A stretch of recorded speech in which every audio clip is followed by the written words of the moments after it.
Hello friends, ओम श्री गणेशाय नमः।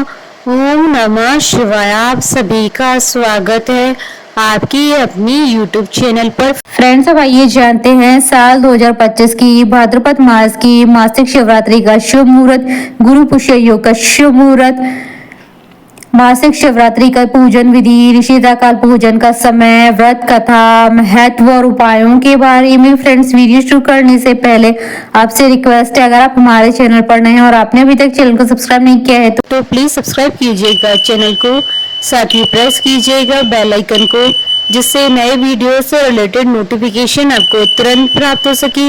और वीडियो पसंद आने पर वीडियो को लाइक और शेयर जरूर कीजिएगा, ताकि सभी भक्तों को इस वीडियो का लाभ प्राप्त हो सके। और कमेंट बॉक्स में ओम नमः शिवाय जरूर लिखिएगा। हर महीने की कृष्ण पक्ष की चतुर्दशी तिथि को मासिक शिवरात्रि मनाई जाती है। प्रत्येक माह में आने वाले त्योहारों में मासिक शिवरात्रि का विशेष महत्व होता है। यह व्रत बहुत आसान और प्रभावशाली होता है। मान्यता है कि इस दिन जो भी व्यक्ति व्रत रखता है और पूरी श्रद्धा से शिव जी का पूजन करता है, उसकी सभी मनोकामनाएं पूरी होती हैं।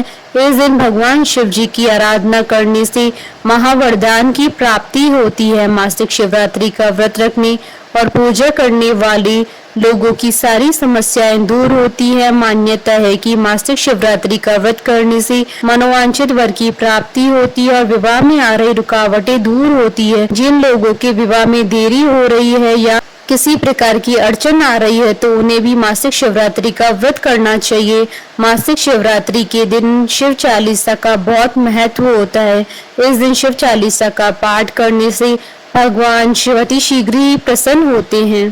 पौराणिक मान्यताओं के अनुसार माता लक्ष्मी, माँ सरस्वती, गायत्री, सीता, पार्वती जैसी देवियों ने भी मासिक शिवरात्रि का व्रत किया था, जिससे उनके जीवन का उद्धार हो सके।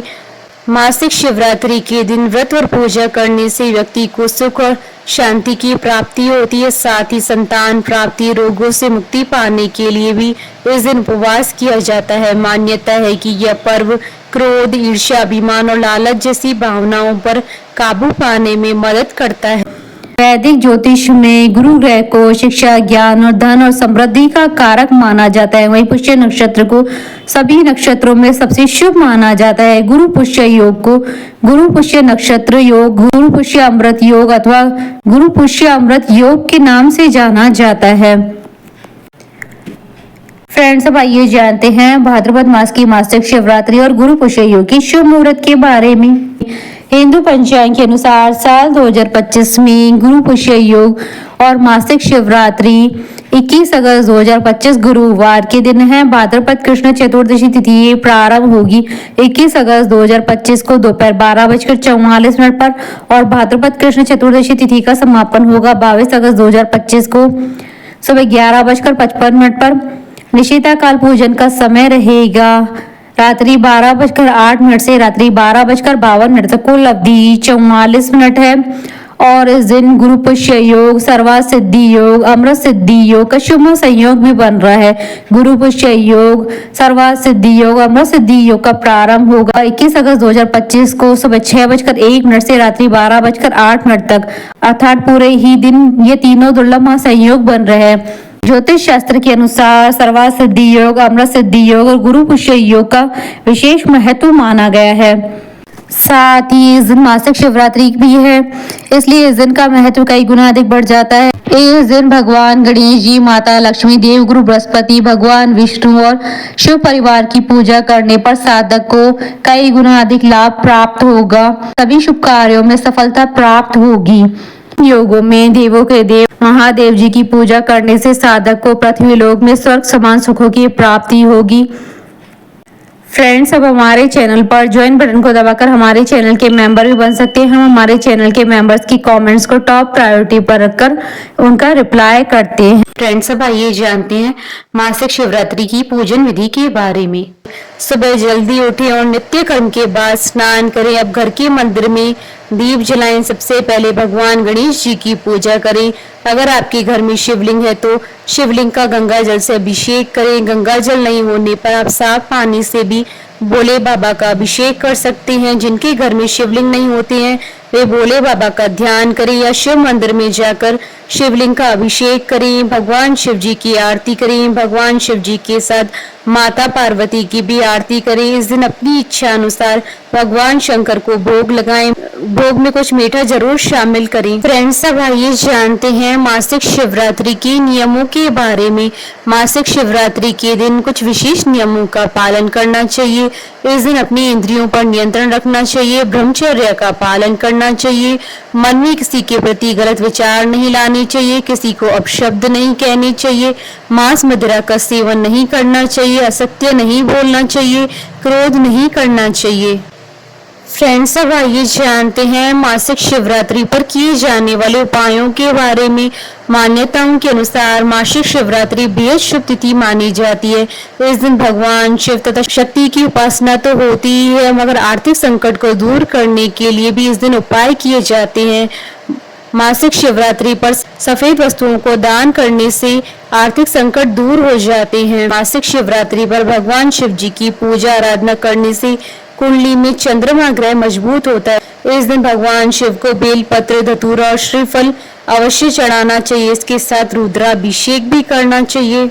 मासिक शिवरात्रि के दिन शिवलिंग का गंगा जल से अभिषेक करें। आंकड़े का फूल रात्रि की दूसरे पहर में शिवलिंग पर चढ़ाएं। ऐसा करने से घर में समृद्धि और कैरियर में सफलता प्राप्त होती है। फ्रेंड्स, अब आइए प्रारंभ करें मासिक शिवरात्रि की पौराणिक व्रत कथा। पौराणिक कथा के अनुसार पूर्व काल में चित्रभानु नाम का एक शिकारी था। जानवरों की हत्या करके वह अपने परिवार को पालता था।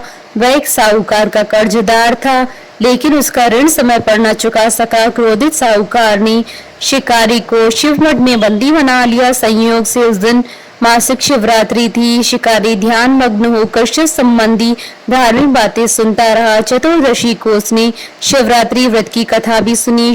शाम होते ही साहूकार ने उसे अपने पास बुलाया, ऋण चुकाने के विषय में बात की। शिकारी अगले दिन सारा ऋण लौटा देने का वचन देकर बंधन से छूट गया। अपनी दिनचर्या की भांति वह जंगल में शिकार के लिए निकला, लेकिन दिन भर बंदी गृह में रहने के कारण भूख प्यास से व्याकुल था। शिकार खोजता वह बहुत दूर निकल गया। जब अंधकार हो गया तो उसने विचार किया कि रात जंगल में ही बितानी पड़ेगी। वह एक तालाब के किनारे एक बेल के पेड़ पर चढ़कर बैठ गया और रात बीतने का इंतजार करने लगा। बिल वृक्ष के नीचे शिवलिंग था, जो बिल वृक्षों से ढका हुआ था। शिकारी को उसका पता न था। पड़ाव बनाते समय उसने जो टहनियां तोड़ी वह संयोग से शिवलिंग पर गिरती चली गई। इस प्रकार दिन भर भूखे प्यासे शिकारी का व्रत भी हो गया और शिवलिंग पर बिलपत्र भी चढ़ गए। एक पहर रात्रि बीत जाने पर एक गर्भिणी हिरनी तालाब पर पानी पीने पहुंची। शिकारी ने धनुष पर तीर चढ़ाकर ज्यों ही प्रत्यंचा खींची। हिरनी बोली, मैं गर्भिणी हूँ, शीघ्र ही प्रसव करूंगी। तुम एक साथ दो जीवों की हत्या करोगे, जो कि ठीक नहीं है। मैं बच्चे को जन्म देकर शीघ्र ही तुम्हारे समक्ष प्रस्तुत हो जाऊंगी, तब मार लेना। शिकारी ने प्रत्यंचा ढीली कर दी और हिरनी जंगली झाड़ियों में लुप्त हो गई। प्रत्यंचा चढ़ाने था, ढीली करते वक्त कुछ बिलपत्र अनायास ही टूटकर शिवलिंग पर गिर गए। इस प्रकार उससे अनजाने में प्रथम पैर का पूजन भी संपन्न हो गया। कुछ ही देर बाद एक और हिरनी उधर से निकली। शिकारी की प्रसन्नता का ठिकाना न रहा। समीप आने पर उसने धनुष पर बाण चढ़ाया। तब उसे देख हिरनी ने विनम्रता पूर्वक निवेदन किया, हे शिकारी, मैं थोड़ी देर पहले ऋतु से निवृत्त हुई हूँ, कामातुर विहरणी हूँ, अपनी प्रिय की खोज में भटक रही हूँ। मैं अपने पति से मिलकर शीघ्र ही तुम्हारे पास आ जाऊंगी। शिकारी ने उसे भी जाने दिया। 2 बार शिकार को खोकर उसका माथा ठनका। वह चिंता में पड़ गया। रात्रि का आखिरी पहर भी बीत रहा था। इस बार भी धनुष से लगकर कुछ बेल पत्र शिवलिंग पर जा गिरे तथा दूसरी पैर की पूजा भी संपन्न हो गई। तभी एक अन्य हिरनी अपने बच्चों के साथ उधर से निकली। शिकारी के लिए यह स्वर्णिम अवसर था। उसने धनुष तीर पर चढ़ाने में देर नहीं लगाई। वह तीर छोड़ने ही वाला था कि हिरनी बोली, हे शिकारी, मैं इन बच्चों को इनके पिता के हवाले करके लौट आऊंगी। इस समय मुझे मत मारो। शिकारी हंसा और बोला, सामने आए शिकार को छोड़ दूं? मैं ऐसा मूर्ख नहीं हूँ। इससे पहले मैं 2 बार अपना शिकार खो चुका हूँ। मेरे बच्चे भूख प्यास से व्यग्र हो रहे हैं। उत्तर में हिरनी ने कहा, जैसे तुम्हें अपने बच्चों की ममता सता रही है, ठीक वैसे ही मुझे भी है। हे शिकारी, मेरा विश्वास करो, मैं इन्हें उनके पिता के पास छोड़कर तुरंत लौटने की प्रतिज्ञा करती हूँ। हिरणी का दुख भरा स्वर सुनकर शिकारी को उस पर दया आ गई और उसने उस मृगी को भी जाने दिया। शिकार के अभाव से तथा भूख प्यास से व्याकुल शिकारी अनजाने में ही बेल वृक्ष पर बैठा बेल पत्र तोड़ तोड़ कर नीचे फेंकता जा रहा था। पांव फटने को हो गई तो एक हष्ट पुष्ट मृग भी उसी रास्ते पर आया।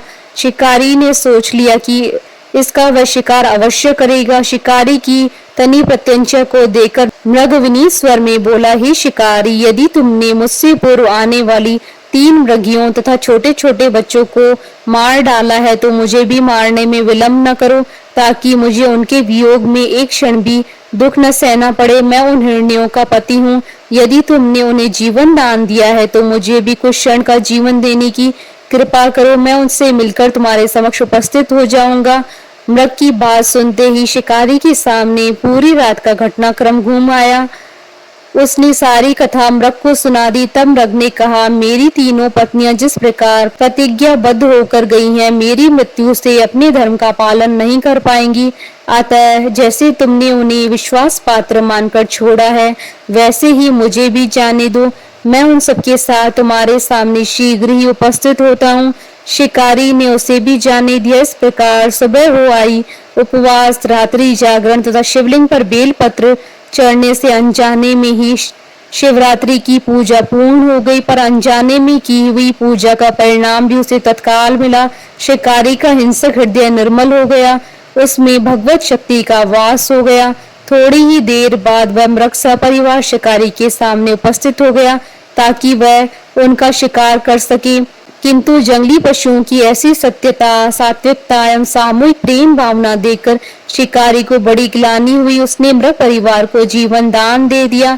अनजाने में ही शिवरात्रि व्रत के पालन करने पर भी शिकारी को मोक्ष की प्राप्ति हुई। जब मृत्यु काल में यमदूत उसके जीव को लेने आए तो शिवगणों ने उसे वापस भेज दिया तथा शिकारी को शिवलोक ले गए। शिवजी की कृपा से ही अपने इस जन्म में राजा चित्रभानु अपने पिछले जन्म को याद रख पाए तथा मां शिवरात्रि के महत्व को जानकर उसका अगले जन्म में भी पालन कर पाए। बोलिए भगवान शंकर की जय। हमारे साथ इस वीडियो में अंत तक बने रहने के लिए आपका धन्यवाद। ओम श्री गणेशाय नमः। ओम नमः शिवाय।